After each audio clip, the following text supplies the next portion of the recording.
আসসালামু আলাইকুম ভিউয়ার্স, আশা করি সবাই ভালো আছেন। মাছ চাষের অভিজ্ঞতা শেয়ার করতে আবার আপনাদের মাঝে থাই পাঙ্গাস মাছের ভিডিও নিয়ে হাজির হলাম। আজকে আমি আলোচনা করব পাঙ্গাস মাছের রোগবালাই ও প্রতিকার কিভাবে করবেন সেই সম্পর্কে আজকে আমি বিস্তারিত আলোচনা করব। আমার অন্যান্য পাঙ্গাস মাছের ভিডিওতে অনেক মাছ চাষিরাই কমেন্ট করে থাকে যে পুকুরে পাঙ্গাস মাছ ছাড়ার পর কিছুদিন পরে যে পাঙ্গাস মাছগুলো খুঁজে পাওয়া যায় না, অর্থাৎ বিলুপ্ত ঘটে, কারণ কি জানতে চাচ্ছেন। তো আমি প্রশ্নের উত্তরে বলবো, অনেক মাছ চাষিরা রয়েছে যারা মাছ চাষের সম্পর্কে ন্যূনতম জ্ঞান নেই, মাছ চাষ সম্পর্কে কিছুই বোঝে না।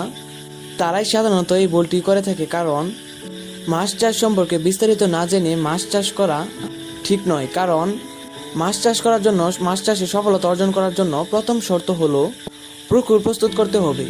যারা নতুন চাষি রয়েছে তারা সাধারণত এই ভুলটি করে থাকে, পুকুরে কম জায়গাতে অধিক ঘনত্বে মাছ ছেড়ে দেয়, যার কারণে পুকুরে মাছের বিলুপ্ত ঘটে।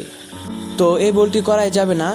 এক্ষেত্রে আমি বলবো যে যারা নতুন চাষি আছেন এই দিকটি অবশ্যই লক্ষ্য রাখবেন যে মাছের ঘনত্ব, অর্থাৎ পুকুরের আয়তন থেকে মাছের ঘনত্ব যেন কোনোভাবে বেশি না হয়।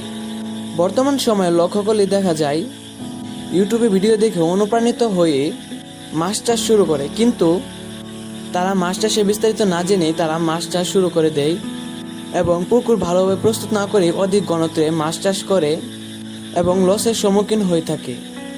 তাই নতুন মাছ চাষিদের উদ্দেশ্যে আমি বলবো, ভালোভাবে আপনারা মাছ চাষ সম্পর্কে বিস্তারিত জেনে নিন। তো আপনারা যারা আমার চ্যানেলের নতুন মেম্বার তারা এখনই সাবস্ক্রাইব করে দেন, তো পাশে থেকে বেল আইকনটি ক্লিক করে নেন। তো ভিডিওটি শেষ পর্যন্ত দেখবেন, অর্থাৎ মাছ চাষের জন্য ভিডিওটিও শেষ পর্যন্ত দেখার অনুরোধ রইল। পুকুরে পাঙ্গাস মাছের রোগবালাই হওয়ার অনেকগুলো কারণ রয়েছে। তার মধ্যে প্রধান কারণ হলো যারা ভালোভাবে পুকুর প্রস্তুত করতে পারে না।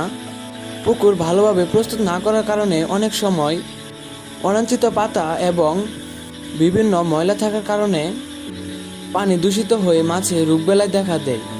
মাছের শরীর লাল হয়ে যায় অথবা মাছের শরীরে ঘা দেখা যায়। অনেক সময় দেখা যায় অনেক চাষিরাই মুরগির বিষ্ঠা দিয়ে মাছ চাষ শুরু করে।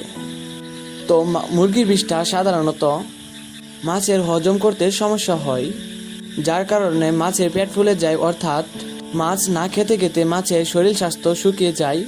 এভাবে পুষ্টিহীনতায় ভুগে মাছ রোগে আক্রান্ত হয়ে মারা যায়। তো মাছ চাষি বন্ধুরা, আপনারা যারা এই মাছগুলো কালচার করতে চাচ্ছেন, আপনারা ভিডিও স্ক্রিনে দেখতেই পাচ্ছেন এই মাছগুলো আমরা বড় করতেছি। এগুলো প্রায় 800 থেকে 1 কেজির উপরে রয়েছে। তো এই মাছটি আমরা আর কিছুদিন পরে বাজারজাত করতে পারবো। তো মাছ চাষিরা, আপনারা যারা বাণিজ্যিকভাবে পাঙ্গাস মাছ চাষ করে লাভবান হতে চাচ্ছেন তারা অবশ্যই ফিড খাবার ব্যবহার করবেন। মাছের ফেভারিট খাবার ফিড, এসিআই, মেগা, কোয়ালিটি অথবা নারিশ রয়েছে। এই কোম্পানির খাদ্যগুলো খুবই ভালো। আপনারা কালচার করার জন্য এই খাদ্যগুলো আপনারা প্রয়োগ করতে পারেন।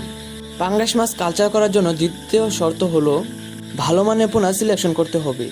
ভালো মানের পোনা বলতে ভালো জাতের, অর্থাৎ মা মাছ কেমন ছিল, ব্রিডিং করা হয়েছে কেমন মাছ থেকে, অবশ্যই সেটা জানতে হবে। তো মাছের মা মাছগুলো যদি বড় থাকে তাহলে অবশ্যই এই মাছটিও বড় হবে। আরেকটা বিষয় হচ্ছে অবশ্যই থাই জাতের পাঙ্গাস সিলেকশন করতে হবে, কারণ থাই জাতের পাঙ্গাস আকারে বড় হয়ে থাকে। এই মাছগুলোতে দ্রুত গ্রোথ আসে, আর দেশি মাছগুলো সাধারণত বেশি সময় লাগে এবং গ্রোথ আসতে বেশি সময় লাগে এবং বাজারজাত করতেও 1 বছরের উপরে লেগে যায়। তাই পাঙ্গাস মাছ চাষ করার জন্য আপনাকে থাই জাতের পাঙ্গাস মাছ সিলেকশন করতে হবে। তাহলে দেখা যাবে আপনি 6 থেকে 7 মাসের মধ্যে আপনি বিক্রি করতে পারবেন। মাছ চাষি বন্ধুরা, আমার ভিডিওটি দেখে যদি আপনাদের উপকারে আসে তাহলে অবশ্যই চ্যানেলটি সাবস্ক্রাইব করে দিবেন। ধন্যবাদ সবাইকে।